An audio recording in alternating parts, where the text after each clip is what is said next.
He swears up and down all the time when I talk to him. He goes, Rob, those are not suicides. Those are not. They're just nobody wants to hear about it. They got wise, refuse to pay, and you wake up in your locked hotel room naked with a steak knife sticking out of your chest.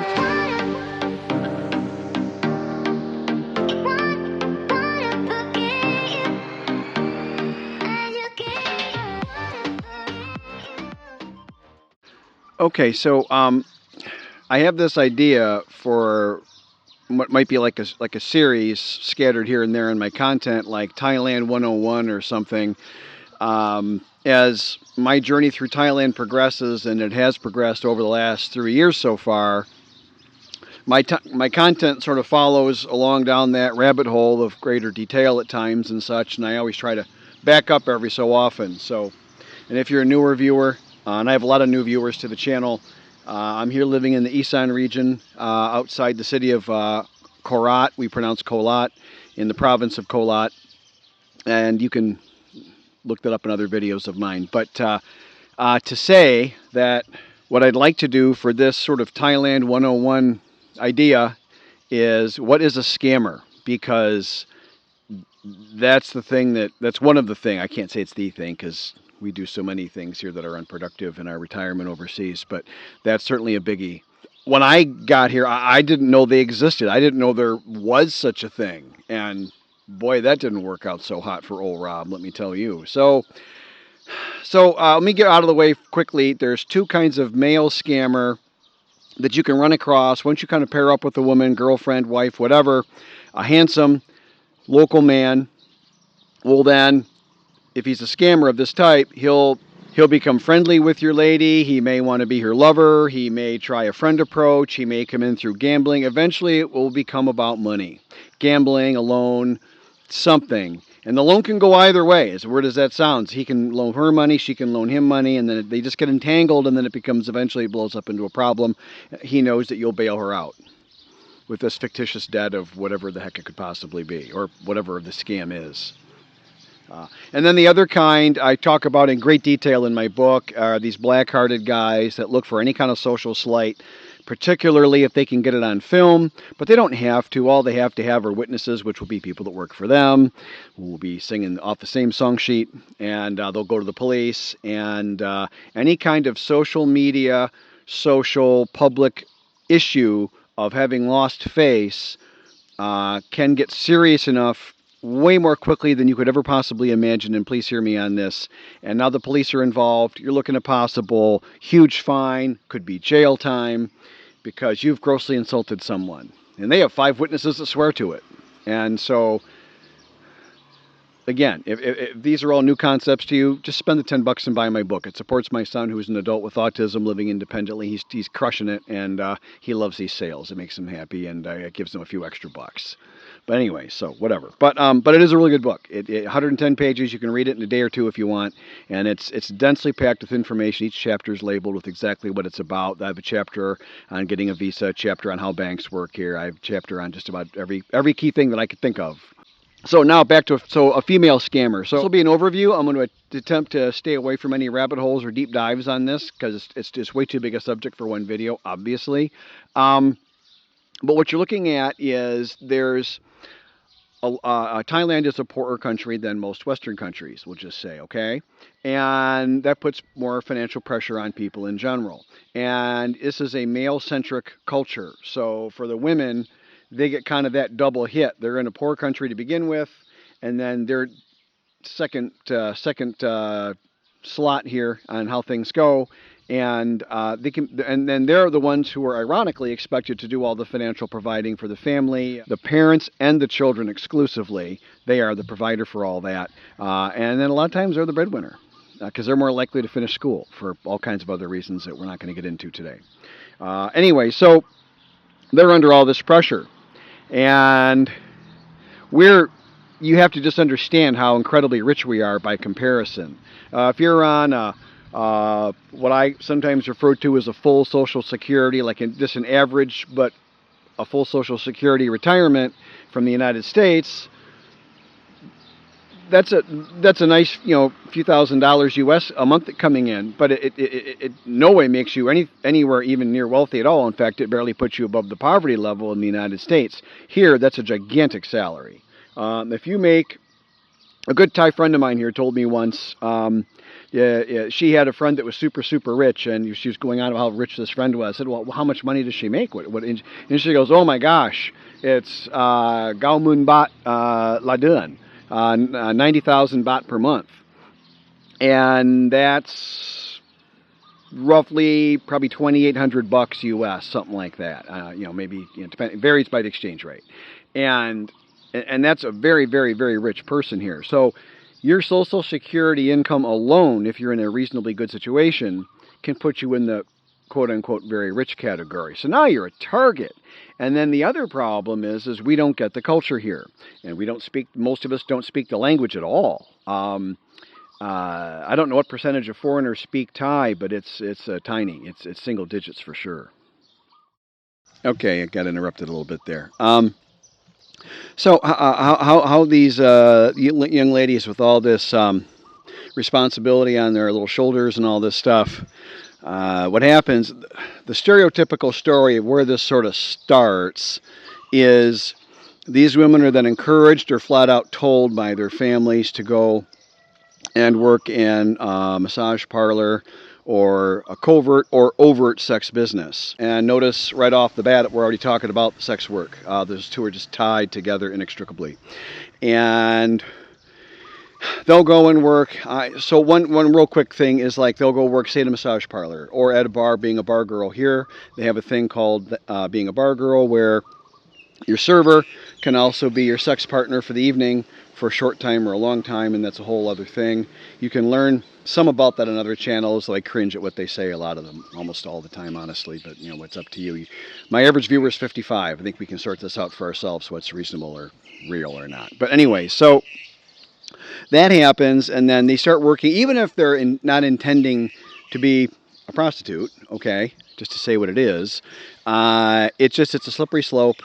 Fawn and I personally ended up sort of inadvertently interviewing essentially a young woman who was pretty upset by this, where the bar owner was a woman, a Thai woman, who had really coerced the other staff very hard to start performing, to be physically friendlier, touchier, and it was like a grooming behavior. And eventually, well, I'll just go sleep with the guy. And she was one of almost the only employees that didn't do it. And then she went and worked at another restaurant. It was a bizarre story. I wouldn't have believed it if I hadn't heard it myself. But this is common. I was later told this is extremely common. Anyway, so you have the sex work, women with all this responsibility, and the slippery slope, all that stuff. And once a person is providing intimate services for money, whatever kind of intimacy that might be, over time, what I've noticed is in talking to these ladies, they tend to look at their clients on an increasingly hostile basis, with increasingly less and less regard for whatever happens or becomes of them. And so then it hardens your heart, obviously, and it becomes an adversarial relationship, to say the least.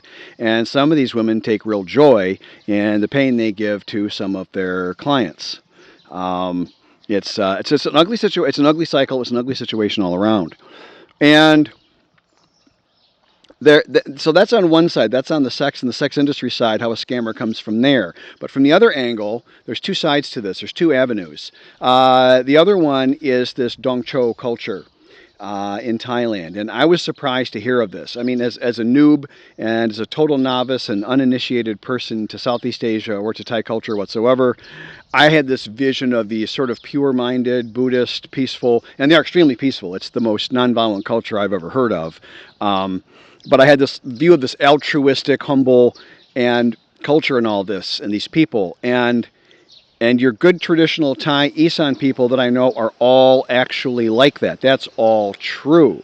However, the women that tend to find us first because they're less afraid of us, less shy, more financially motivated, on and on and on, and the dumb decisions we make hanging out at a bar, hanging out at a massage parlor, well, who do you think you're going to meet there? And you run into these Dongcho people. There's this need to show.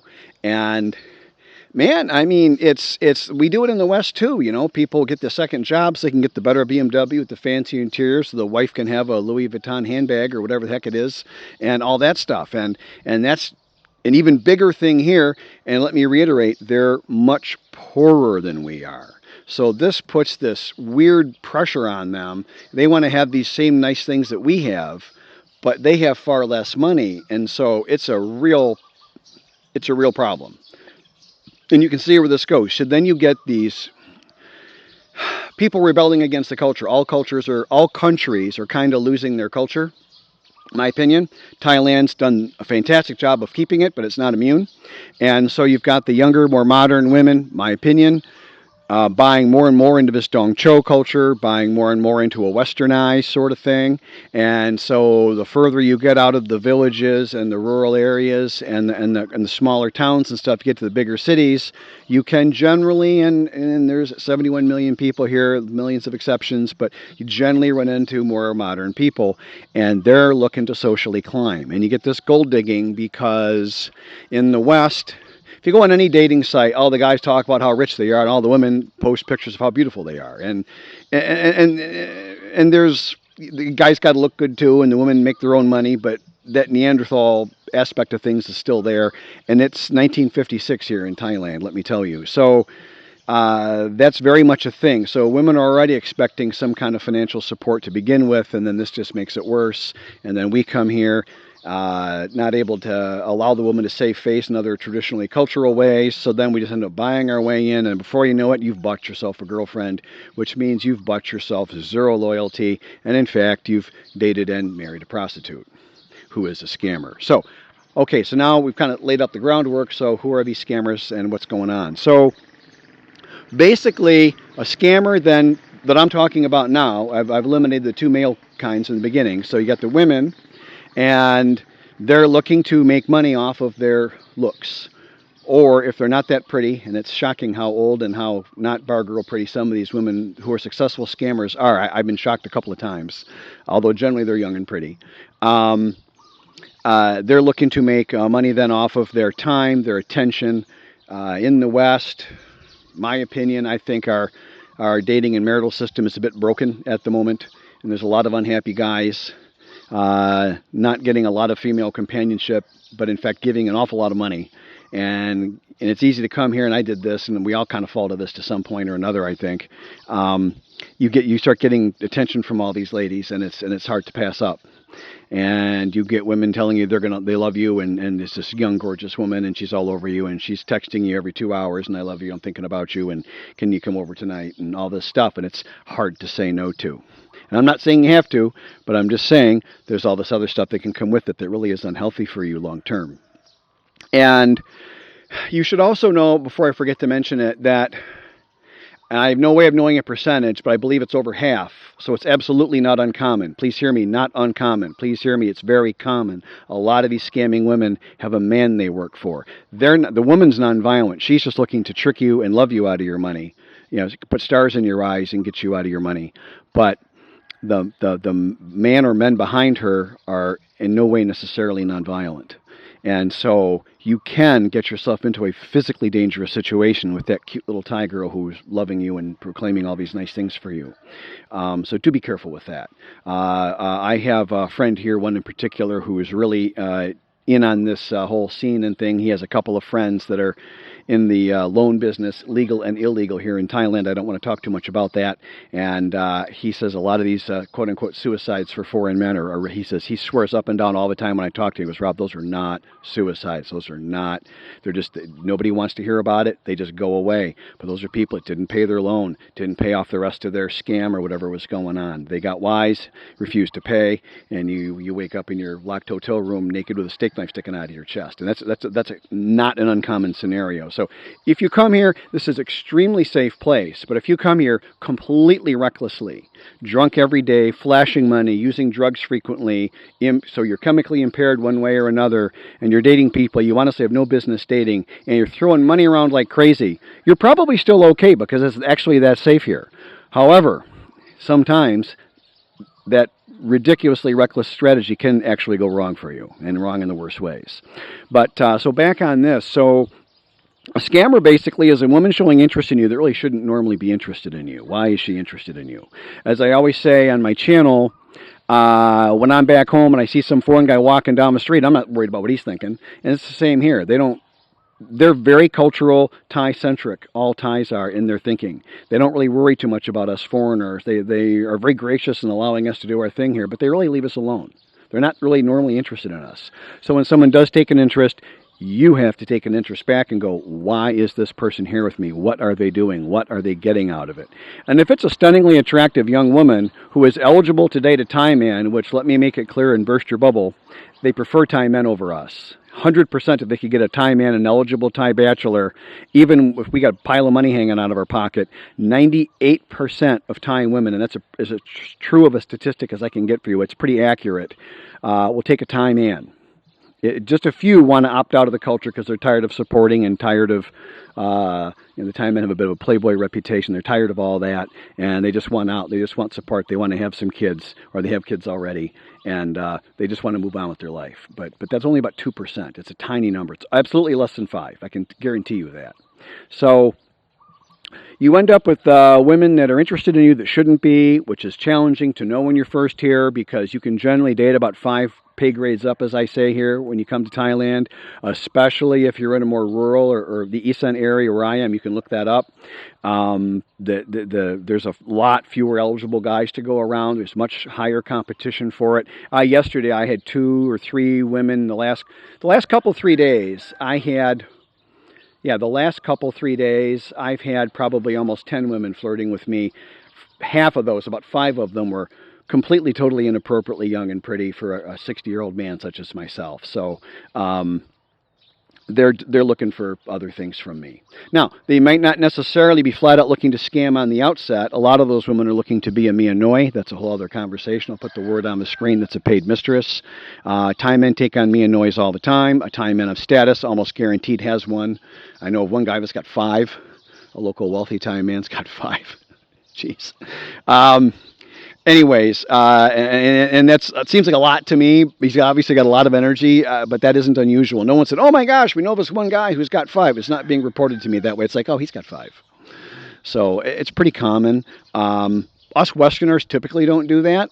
I don't really recommend that, I'll tell you, because when the Thai women do pay grade down and date us, they're looking for loyalty. We're known to be a little less playboy-like, and when we come here to retire, we're typically older, so typically we have a little less energy than enough to take on 5 mistresses on top of a wife. I don't even know how the guy does that. I couldn't physically do that. Whatever, but life is so crazy. Basically, what it is then, so a scammer is then, in conclusion, to summarize my summary report here, it's a woman who's really kind of young and pretty, generally, although I have seen them in their 50s and even 60, even in their 60s, actually, I got to say. And they're just looking to exchange money for sex, but they're doing it not telling you it's that. They're doing it telling you it's love and genuine care and affection, and then the moment your back is turned, they're with their other boyfriend. And a lot of these women, I don't have a number on this, but it's maybe somewhere around half-ish, have a Thai husband the whole time. That's very common. If they have a Thai husband, he's typically the manager, and that's a less physically dangerous situation. If they're working for a boss, that's where it gets ugly. You can ask me how I know about this. That's a story I've only told half of, and I'm probably never telling the other half. But it can get ugly. So that's a scammer. I hope I covered it. If I've missed something, I'll edit this together, and if I've missed something, I'll pop back in at the edit, and I'll include whatever I forgot to say. But there's a concept. You should know they exist here, and you should just be wary when you're overseas, and know that on some hand, we are socially desirable in some narrow ways, but on the other hand, we're generally not. And the women prefer a Thai man, which that makes logical sense if you think about it. And you should just keep your head about you and notice who's paying attention to you at all times. If you did that, you'd be far ahead of the game here. So there's my talk on what a scammer is. Good luck. Just finishing editing this video, and I wanted to pop back in here at the end and just give a couple of statistics that I have found out myself that I can tell you with rather high degree of confidence. And I think it's important then to realize before you get too all googly-eyed over one particular lady here overseas, and particularly in Thailand, although I have nothing that tells me that it's any better or different in Laos or Vietnam or other Southeast Asian countries. I couldn't tell you for sure, obviously, but I have absolutely no information to suggest that it's any different. But point being that according to all, and I mean all and every Thai woman I've ever spoken to about this, it's at least 80% of foreign men marry sex workers, okay? It's probably more like 90, but it's guaranteed to absolutely metaphysical certitude over 80%. In fact, when two Thai women meet and one has a foreign husband, the one woman will ask the other, "Oh, which bar did you find him at? Which massage parlor were you working at?" Not, "Hey, gee, how," or what. It's just there's a flat out assumption. Because that's just the truth of it.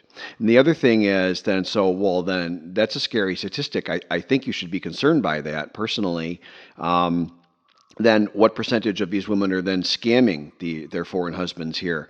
And by scamming, again, I mean in a hateful, negative, contrary to all the best interests of the man, regardless of how he treats her, what he does for her. Scammers are quite black-hearted. You do need to let that kind of settle in your mind. She's a scammer. Oh, it's not a hobby. These are some really bad people, almost all of the time, maybe all the time, and I'm going to say it's at least half are scamming their husbands. And why would I say such a thing? How could I make such a claim? How do I know all these marriages? How could I possibly have insight to that? I'll just tell you something. It's really common. And I've had, I don't know how many incidents where either the husband who doesn't speak a lick of Thai, or so they're right in front of him, or when he goes to the bathroom, or when the woman they're shopping, you can see the foreign guy is over there in the other store in the mall, and the woman's chatting with me and Fawn, and she'll say, "Yeah, I don't want him to know any Thai language because it makes it so much harder to get money out of him." It's amazing they're often very, very truthful with each other. The Thais are very close. They refer to each other as brother and sister. It's a very, very, very close culture. You're never going to wedge in between them as a foreigner, and I know that for myself too, and that's okay. But it's a high percentage of guys that are really not being treated well here, and they did it to themselves. I'm not that I'm unsympathetic, but if you're going to go, and a lot of guys that I've talked to here, they're either full aware that they've married a sex worker, which is a nice euphemism for prostitute, okay, or they don't know, and I don't know how they don't know because it's incredibly obvious. It's just blatantly obvious. They flat out married a bar girl who was performing sex for money when they met her. And somehow in their mind, they've deluded themselves to thinking that, well, maybe she really wasn't. It's strange, the lies we tell ourselves at times. I no longer do that. I used to do that too back in the West. I no longer do that. I look at the absolute truth of things and I move on. I live my life with incredible peace from that mindset, and I recommend you take a look at that. Anyways, that's all I want. Just want to wrap up that point. Most of us overwhelmingly settle with sex workers and scammers as a life partner here, and that, I am going to tell you, is a flat-out terrible idea. And who's telling me that's a terrible idea? The scamming Thai, the Thai woman who's running the scam herself. And what she tells me about her husband, the number of times they've told me they get this other guy, they get this loan scam going, and the husband has no clue, or they've told Fawn this, and Fawn tells me about it. I caught half the keywords, missed the other half, because they got 87 different ways they can say things here in their language, same as we can. But I think they have more ways here. They actually do. They have more ways here. So anyways, you get the idea. Be careful. And here's our bonus footage. I got to do another video again on recognizing a good flirt versus one you should really be ignoring. And what a flirt is. I do that every once in a while because it's super different here. In general, women are not supposed to be looking at you. If they're looking at you, there's a reason. It can be good or bad. On sitting with me, I'll keep her off camera, but she just went through the numbers with me, and I look like an idiot. I don't need any help doing that. And I got about another $300,000 to pay for the whole house. That's labor balance, all materials, light fixtures, paint, everything. So right on budget. So that's fine. Big crew today. Hang on. Oh, there's like 8 or 10 guys putting the parch coating on top of the masonry. You can see it, the wall in the back there is in the direct sunlight, and I was like, I don't see that the masonry was wet before they put it up.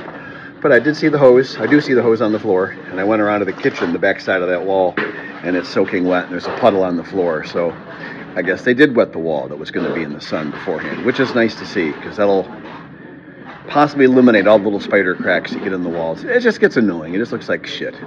It just, I'm glad they're... Some of the finer quality things you're just not going to get here. And it is what it is. Sliding doors are better than hinge doors here, by the way. Hinge doors, we do them different than here. And you're going to say, what the hell, who cares about a door? You're going to care when you hit your head on it and you're 5'6". Here's the wall for my bookshelves. I think the short wall is, I don't know, 13 feet tall or something. And that's the door ensuite to my bedroom, and then through there's the bathroom. The afternoon, you get the afternoon sun here. You know I hate the afternoon sun, but praise God there's a tree that's like perfectly positioned. But I'm going to plant some more too, create some more shade. And then I get this really nice view out the front, this is what I wanted, was this view here at these pine trees. And the sunrise every morning, which you know is my favorite time of day. Unless we're at Churchill's, then the time I'm at Churchill's is my favorite time of day. Love you, bud. I hate to make assumptions, but I'm like, well, let's just call it 100% sure that's my roof. I saw him driving by, and I'm like, oh, okay, he's past the turnoff to my places. So I go, Samyak Tileo, Leo Sai, Gampeng Si Som. Left turn at this last intersection, and it's the orange wall. He's probably thinking that foreign guy really likes orange. Hard to see the orange because it's all face down, but you can see the edges there. That's, I don't know, it doesn't look like enough roof for the whole house, but I never gotten a metal roof before. Hey man, just thinking of you. We're at Daya's Eatery, just grabbing a late dinner Sunday night. Man, this is really great. My back pain is virtually cured. It's incredible. I hope this stays, and I am enjoying the heck out of riding that Harley Davidson around town. It's so much fun. They've improved those things so much I can't even tell you. It's all the controls are so smooth, and I had a really high-end custom front brake setup put on the front, so it's really, the braking is just like so polished, and I'm just having a great time. This is great. Anyways, 3 more weeks. Looking forward to hanging out with you in Bangkok for the weekend.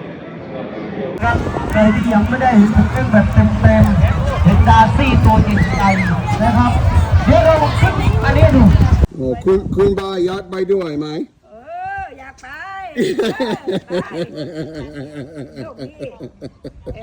Okay. Kim me donut. So donut Kim, donut Ken, and donut Ken. Ken me kwam suk mai. Kim me kwam suk mai. Thank you for watching my YouTube video. If you've watched this far, please consider hitting like and subscribe.